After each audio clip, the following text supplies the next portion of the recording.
हम इसमें tension rule discuss करें। एक न्यू रूल है जो थ्योरी हमें काइनेमेटिक रिलेशनशिप के लिए चाहिए, उसका एक लॉ हम बताना चाह रहे हैं। बहुत सी लॉ आपने पढ़े, एक और एक्स्ट्रा लॉ आप देख लीजिए, जिसका नाम मैंने दिया है टेंशन रूल। एक्चुअल इसका नेम है प्रिंसिपल ऑफ वर्चुअल वर्क। हम इसके फॉर्मेट में नहीं डिस्कस कर रहे हैं क्योंकि हम टेंशन की वैल्यू का यूज कर रहे हैं, इसलिए नाम भी हम टेंशन रूल के अकॉर्डिंग दे रहे हैं। ओके, इसका लॉ क्या है? लॉ का देखो मैथमेटिकल फॉर्म दे रहे हैं।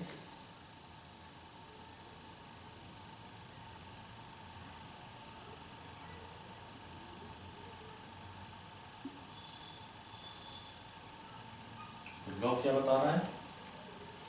Sigma DWI equal to 0। Sigma का मीनिंग क्या, किसके लिए यूज करते हैं? सम करने के लिए हम यूज करते हैं। अब देखो इसको स्टेटमेंट वर्ड्स में कैसे लिखेंगे, आप नोट भी कर सकते हैं साथ साथ। सिग्मा का मीनिंग क्या है? सम करना। द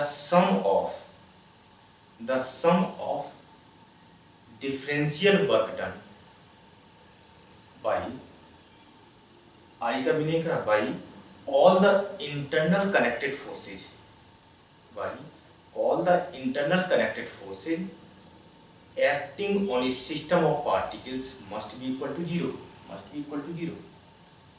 फिर से लॉ देख लीजिए, बहुत सिंपल लॉ है, क्योंकि हमें इंटरनल फोर्स डिपेंडेंट थ्योरी चाहिए थी। आपने देखा था जो एग्जाम्पल मैंने ट्रेन का लिया था, वो क्या थी? कपलिंग में इंटरनल फोर्स। तो इंटरनल फोर्स डिपेंडेंट हमारे पास एक थ्योरी चाहिए, एक्सटर्नल फोर्स का यूज नहीं है। क्या है? द सम ऑफ, इसका प्रूव भी होता है, हम उस सब पे प्रूविंग में डिस्कस नहीं करना, बस लॉ यूज करते हैं। The sum of differential work, यहाँ फाइनाइट में थ्योरी नहीं है, डिफरेंशियल की फॉर्मेट में।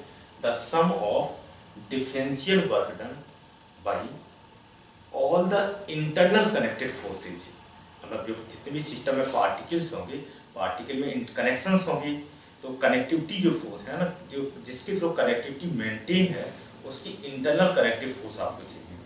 The sum of differential work done by all the internal connected forces acting on a system of particles must be equal to 0। कोई force या internal force miss नहीं होना चाहिए, अदरवाइज ये लॉ वर्क नहीं करेगा। जितने भी इंटरनल कनेक्टेड फोर्सेज है, सभी का वर्क आप कैलकुलेट करिए, डिफरेंशियल वर्क कैलकुलेट करिए, उसका टोटल सम की वैल्यू कितनी होगी? 0 होगी। अब इसको एक और फॉर्म में लिखते हैं। सपोज दैट हम dt से डिवाइड कर दें,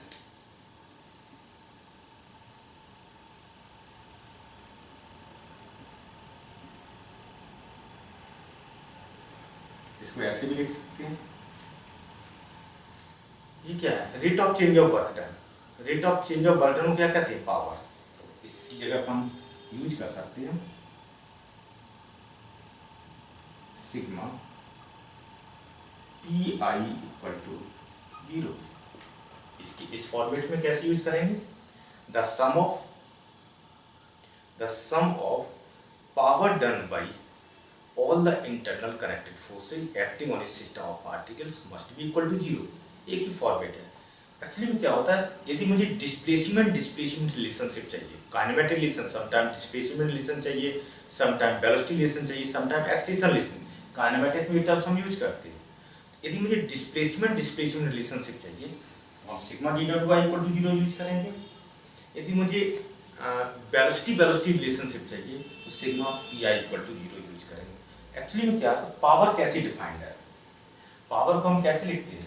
यदि हम इस एक्सप्रेशन को देखें यहां से, सिग्मा, देखो DW की वैल्यू कितनी रहेगी हमारे पास? Force into displacement divide by dt, ऐसे लिख सकते हैं। DW की वैल्यू कितनी है? फोर्स है, फोर्स इनटू डिस्प्लेसमेंट का डॉट प्रोडक्ट, और dt में डिवाइड करके, तो ds अपॉन dt कैसे हो जाएगा? वेलोसिटी का फॉर्मेट हो गया। हम यहां से कैसे एक्सप्रेस करेंगे? Sigma F dot v equal to 0, ये फॉर्म, और इसी को हम क्या कह रहे हैं? Sigma PI equal to 0। Okay, तो जब भी हम सिग्मा PI इक्वल टू 0 करते हैं, तो इसका मतलब है इंटरनल जो आपके पास फोर्स, यहाँ पे हमने F फोर्स लिखा है, आपके जो क्वेश्चन में इंटरनल फोर्स टेंशन की फॉर्मेट बनाएंगे, तो T डॉट V की फॉर्मेट होगा।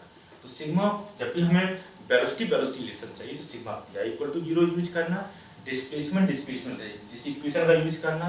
यदि मुझे एक्सेलरेशन रिलेशन चाहिए तो वेलोसिटी रिलेशन को हम डिफरेंशिएट कर देंगे तो एक्सेलरेशन रिलेशनशिप हमें मिल जाएगा। ओके, अब हम एक प्रॉब्लम के थ्रू इसको देखते हैं।